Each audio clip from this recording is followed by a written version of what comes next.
Writing is an incredibly useful way to communicate, and that's why we should continue to improve our writing skills. And this is not a one-time thing. This is something that we should really be doing throughout our lifetime. And that's why I want to share with you 17 practical tips to help you become a better writer. And I'm going to share tips for structure, style, clarity, vocabulary, and grammar.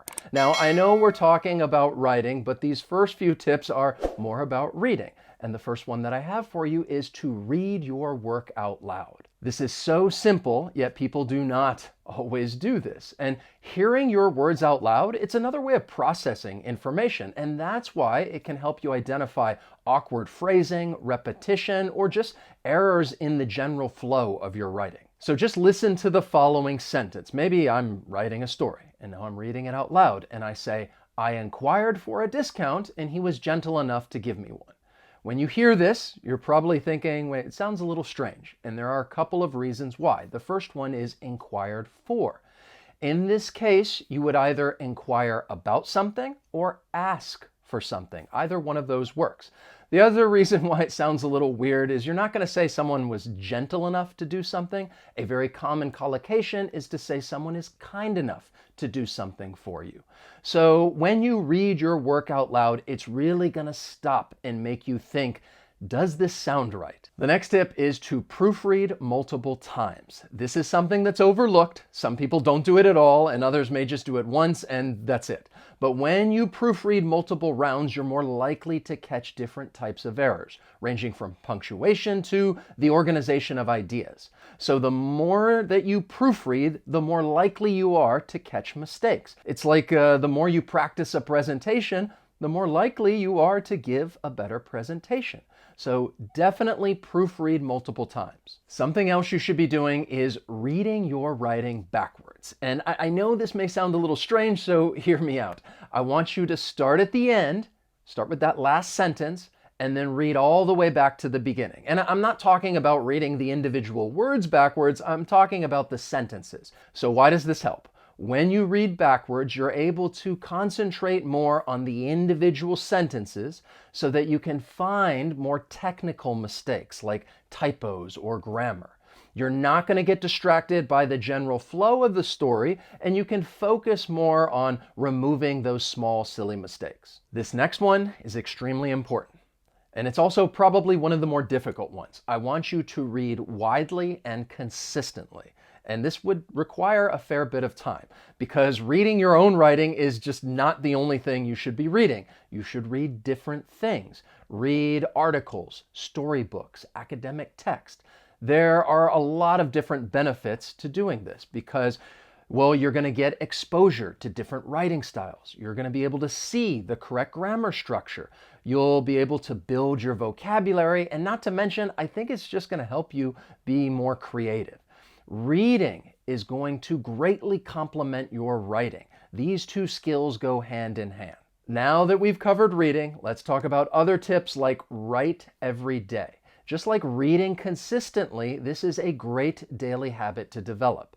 Daily writing builds fluency, which allows for constant improvement and refinement. Use active voice. This is a grammatical structure in which the subject of the sentence performs the action. So we have an active sentence like my grandfather built the house versus a passive sentence like the house was built by my grandfather. When you use the active voice, it's going to make your writing more engaging, direct, and really just easier to understand. That does not mean that you will never use the passive voice, but for the vast majority of sentences you write, you will use the active voice, so make sure that you do that. You should also vary sentence structure. Basically, there are 4 different types of sentence structures. Simple. I wake up early in the morning for work. Compound. I get in my car and I drive into the city.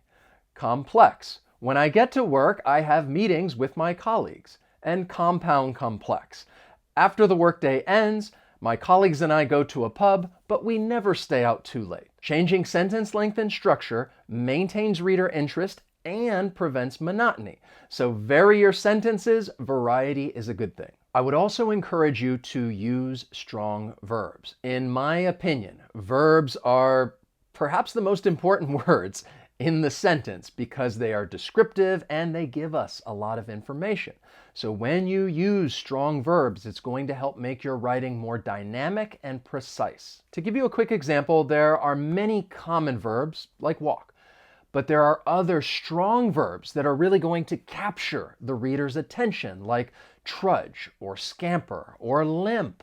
These verbs give us a lot more information. The next tip is to use punctuation correctly. This is when simple mistakes are often made. And according to Grammarly, there are 14 different punctuation marks in English. You absolutely need to use the most common ones correctly: the period or full stop, the comma, and the question mark. You will use these all the time when you're writing, and I would even include the use of capitalization. Proper punctuation helps ensure clarity and prevents misunderstandings. Perhaps you're familiar with this English meme, "Let's eat grandma" versus "Let's eat grandma." Punctuation saves lives. It's true.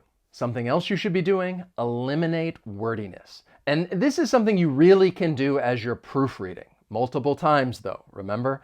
Concise writing is clearer and more impactful, and it's going to help the reader focus on your key message. To give you a very quick example, if I were to write something like, "I started my new job alongside the brother of my friend," be careful with the preposition of. We can make this more concise, and I could write "my friend's brother" instead.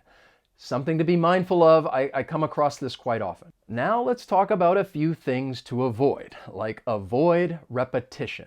And in this case, writing and speaking are similar, because people will notice if you continuously use the same vocabulary. And that's why it's important to continuously use a variety of words and phrases. Repetition can make your writing feel tedious and redundant, and being mindful of this will help keep your writing fresh. And you'll be able to continuously improve your writing. You're probably wondering, why does he keep saying continuously? I told you, people will notice. You should also avoid jargon and overcomplicated terms. And this is when I think people may try to do a little too much when it comes to their language skills. Of course, I think it's great to vary vocabulary, but you don't need to use really advanced words all the time. Unless you're writing for a very specific professional audience, plain language is usually most effective. And please do not go to the thesaurus and find a word that's really impressive, even though you're not exactly sure how it's used, and substitute it for plain language. Not all synonyms are used in the same context. I see people do this all the time, and it can make sentences sound very awkward. You should also avoid cliches. It goes without saying that cliches weaken your writing, making it sound unoriginal and predictable. So better safe than sorry. You really need to think outside the box, and I'm sure you're picking up on the fact that I'm using some different cliches right now. Another practical tip is to outline before writing. You need to organize your thoughts, especially when it comes to academic writing. Outlining ensures that your writing has a clear structure and logical flow. Now, if you're writing an email, I would not expect that you come up with an outline. However, if you're writing an essay or a formal report, an outline is a must. It does not take long, and it's going to make the writing process much smoother whenever you put pen to paper or hands to keyboard. You should also use transitions. Bottom line, it makes your writing easier to read, because transition words and phrases help guide the reader through your thoughts and create smooth connections between ideas. And because you have an outline, you'll be able to visually see where you need to use transitions, which will then help you choose the appropriate words and phrases. Here's one of my favorite tips: revise, don't just edit. Often when people review their work, they're looking for typos, grammar mistakes, redundancies, which is good, don't get me wrong. But that is part of editing. You also need to revise. And revising involves improving the overall structure and clarity, while editing focuses on the smaller details like spelling and grammar.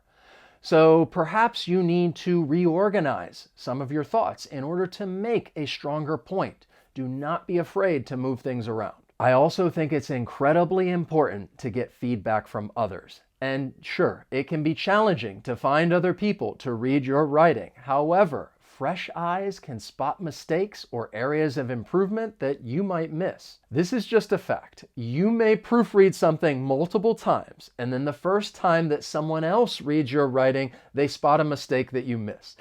And it can be frustrating because you think, how did I miss this?